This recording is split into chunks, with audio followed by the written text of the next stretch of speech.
IRFC অর্থাৎ Indian railway finance corporation limited বর্তমানে এই শেয়ারটি কিন্তু ব্যাপক আলোড়ন সৃষ্টি করেছে। হ্যাঁ বন্ধুরা, গত এক বছরে শেয়ারটি কিন্তু প্রায় 61% রিটার্ন দিয়েছে। তো আগামী দিনে এই শেয়ারটির টার্গেট কেমন হতে পারে এবং লং টার্মের জন্যই বা শেয়ারটি কেমন, আজকের ভিডিওতে আলোচনা করব। ভিডিওটি শুরু করার আগে ছোট্ট একটি রিকোয়েস্ট, আমাদের চ্যানেল থেকে শেয়ার বাজারের নিয়মিত আপডেট খবর পাওয়ার জন্য এবং শেয়ার বাজার সম্পর্কে আরও জানতে অবশ্যই আমাদের চ্যানেলটিকে সাবস্ক্রাইব করুন।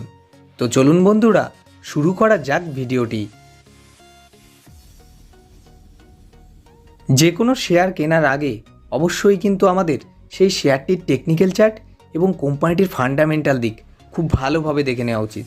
যদি আমরা এই শেয়ারটির অ্যাডভান্স চার্ট দেখি তাহলে কিন্তু দেখব 36 টাকা 80 পয়সার কাছাকাছি শেয়ারটির কিন্তু একটি রেজিস্ট্যান্স লাইন রয়েছে। এই রেজিস্ট্যান্সটি শেয়ারটি যদি ভাঙে তাহলে কিন্তু আরভিএনএলের মতন এই শেয়ারটিও কিন্তু একটা লম্বা র্যালি দেখাতে পারে। যদি আমরা কোম্পানিটি সম্পর্কে জানি তাহলে কিন্তু দেখব Indian railway finance corporation limited অর্থাৎ IRFC is the financing arm of the Indian railways government of India enterprise under the ministry of railways.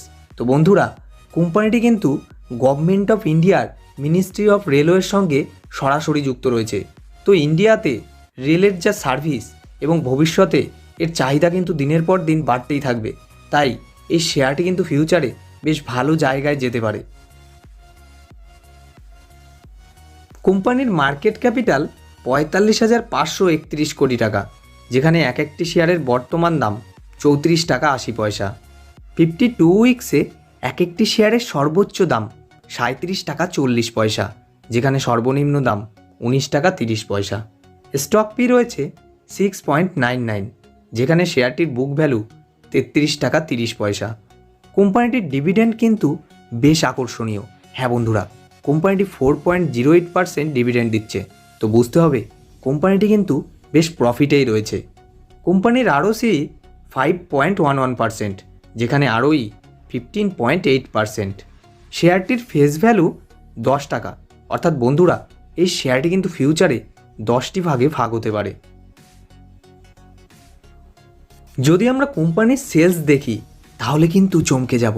হ্যাঁ বন্ধুরা, যেখানে জুন 2020 অনুযায়ী কোম্পানির সেলস 3,669 কোটি টাকা, সেখানে কোয়ার্টার টু কোয়ার্টার বেড়ে ডিসেম্বর 2022-এ 6,218 কোটি টাকা।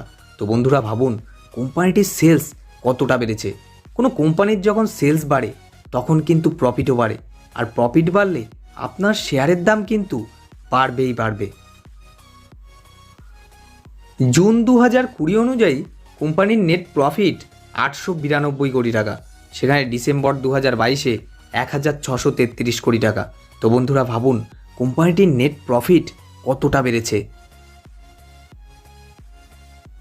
চলুন দেখা যাক কোম্পানিটির শেয়ার হোল্ডিং প্যাটার্ন। কোম্পানিটির শেয়ার প্রোমোটারের কাছে আছে 86.36%, যেখানে এফআই এর কাছে 1.15% এবং ডিআই এর কাছে 2.62%। পাবলিকের কাছে কিন্তু এই শেয়ারটি আছে মাত্র 9.87%।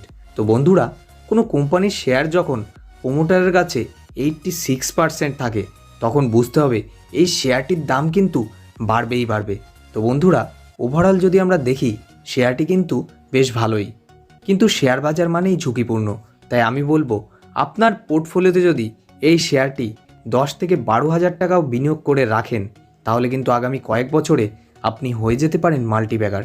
হ্যাঁ বন্ধুরা, ভিডিওটি ভালো লাগলে অবশ্যই লাইক এবং শেয়ার করুন এবং আমাদের চ্যানেলের সঙ্গে জুড়ে থাকতে, শেয়ার বাজার নিয়ে নিয়মিত আপডেট খবর পেতে অবশ্যই আমাদের চ্যানেলটিকে সাবস্ক্রাইব করুন।